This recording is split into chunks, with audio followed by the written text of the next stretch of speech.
morning. Good morning to you. My name is Ken Tracy, and this is Coffee with Ken. It is Sunday morning. I think it's February 18th, 6:03 a.m. Happy Sunday. It's a little show. Kind of gotten away from the last week and a half, but it's a little show I started coming up on 5 years ago. And I started it at a time when I was struggling and going through some stuff and living in a dark apartment and missing my home and missing the woman of my dreams and my dog and the family that, I guess I thought was all key to happiness.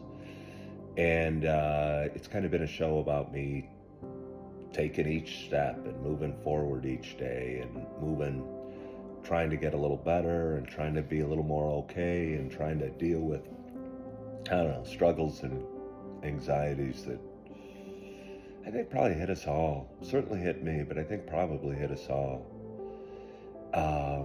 Yeah. But anyway, if you've been watching a while, you know it's not just a show about me talking. You know it is also a show about me sharing my love of coffee. And with that in mind, I just poured a nice hot cup of coffee, and I am so excited to take my first sip at this early hour on Sunday morning. My hope is wherever you are, whatever you're doing, you got a nice hot cup of coffee in front of you as well. Cheers to us. Oh, it's the Sumatra. I think I've missed the Sumatra. I'm gonna try. I'm gonna make sure. Oh, yeah, I did. Sumatra's a dark roast coffee, big and heavy flavored. Kind of tastes a little bit like you're drinking a cup of coffee with some dirt in it. And for some reason, that's grown appealing to me. We've been drinking a lot of flavored coffee here. Peppermint mocha, toasted coconut mocha, what have you, various flavored coffees, some hazelnut now and again. And again, every now and again, it's nice to get back to the deep, dark, rich flavors of the Sumatra coffee. So one more sip. When I say one more sip, never fear, that doesn't mean one more sip. It meant another sip. But anyway, how you guys doing? How you feeling? How'd you sleep?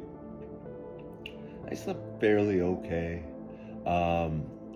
I haven't done the show in a week or so, just because I got a lot going on in my mind and in life and what have you, and I'm kind of been struggling a little more than I'd like with some things, and I think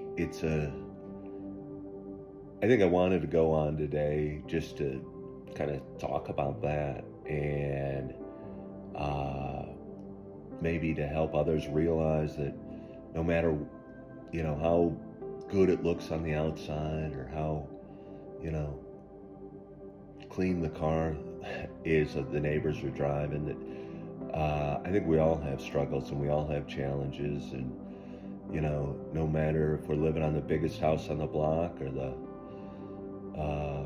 smallest apartment in town, you can't really judge somebody's contentment or happiness or joy or inner peace or satisfaction by any of that.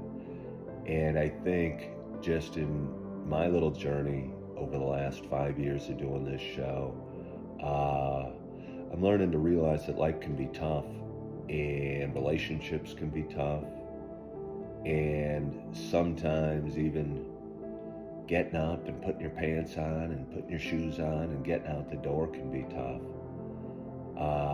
But despite, the difficulty that life can throw us from time to time, we keep moving forward. And when I say that, it's probably more personal to me than most of you know. Yeah, my older brother took his life. It'll be about 2 years ago next month, and that still weighs on me really heavily every day. And I think about him every day, and I feel bad about the pain he must have felt every day and the struggles he was going through, and the fact I think I knew he was going through those struggles and those challenges, but I didn't know how to help him or the best way. And yeah, but so I guess my point is that despite the struggles or the challenges you're facing or the difficulties you're facing,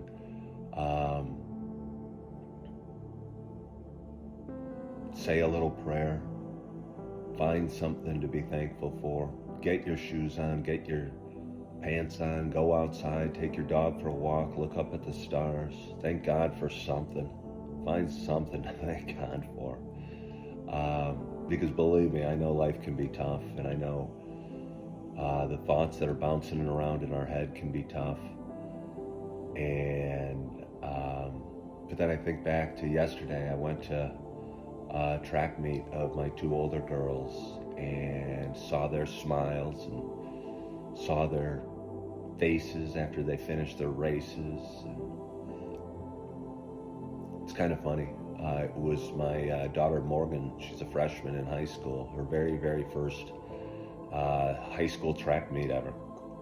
She was running the 55 and the 200. And I don't know, I'm going to get into the specifics of track a little too much, but in track you run with what's called blocks on the shorter races to help you start faster. And I don't know, I never taught her how to run with blocks or get off to a good start or what have you. And it was her very first race. She was running the 55, and all her team was cheering, her dad and mom, and all her friends were there.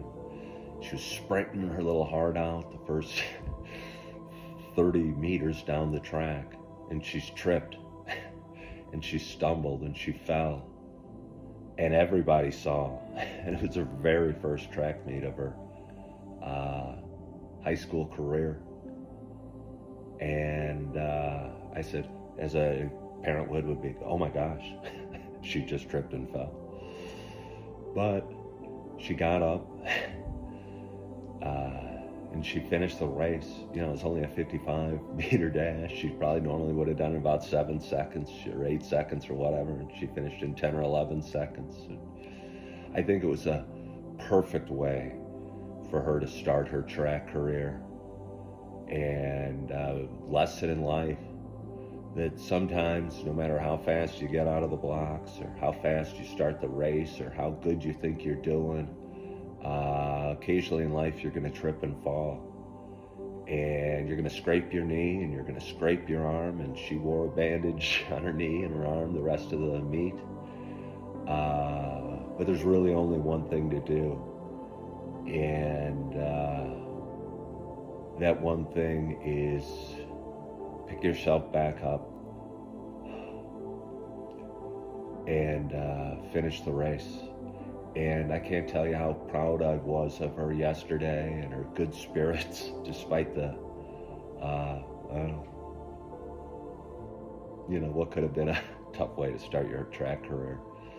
But I was so proud of her, and I thought it was a perfect metaphor for life. And I was so proud of her finishing the race and, competing in her next event and enjoying her first meet and having a big, beautiful smile that she usually wears. So I'm going to leave you with that. One more sip of coffee.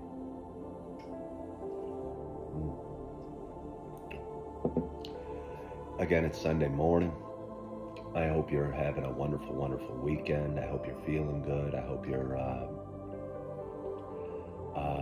feeling content, and that if you trip and fall today, you pick yourself back up and you finish the race and you do it with a smile. And again, I hope you're loving yourself, and I hope you're forgiving yourself. And as always, I hope to talk to you soon.